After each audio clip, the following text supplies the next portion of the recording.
Trump may be forced to drop massive spending spree on defense. His math is not there. Donald Trump will not be able to push through his massive spending spree on defense. His critics believe the math just is not there, it has been revealed. When President Trump came into office, he pledged the largest defense spending spree since the Ronald Reagan administration and assured troops they would see beautiful new planes and beautiful new equipment.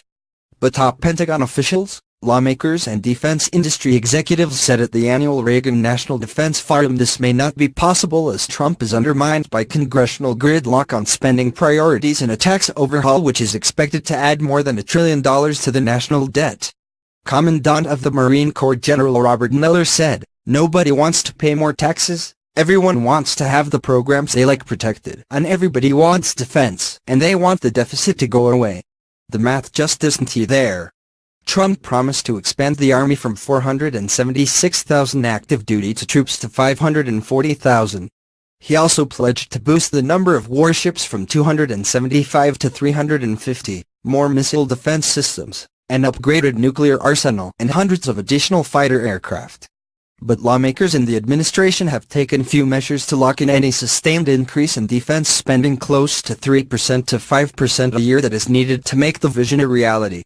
The 2011 budget allows only $407,549 billion for national defense this year, which is far below the $476,626 billion base budget that both the House and Senate endorsed in their annual defense policy legislation in November.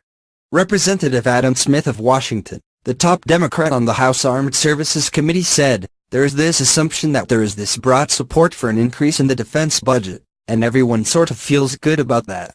I don't see it happening, okay?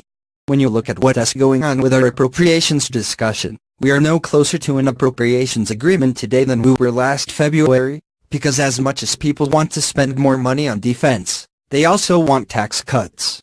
They also want a balanced budget. Congress has to vote to change the Budget Control Act, and if we were so hell-bent to do that, if it was such a priority, why are we sitting here in December and we still haven't done it?" Trump's National Security Advisor General McMaster defended the president's efforts, telling the forum that what the president has done has dramatically increased defense spending to address the most egregious gaps. The firebrand Republican has gotten extra defense spending approved through a supplemental budget request.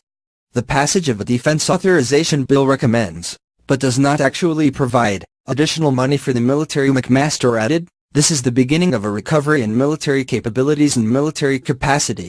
But McMaster also criticized the lack of action in the Republican-controlled Congress to back the push for military spending. He said, "We need an end to the defense sequester. Each of our services are not big enough." Deputy Defense Secretary Patrick Shanahan added, "Artificial constraints still hold our national security hostage.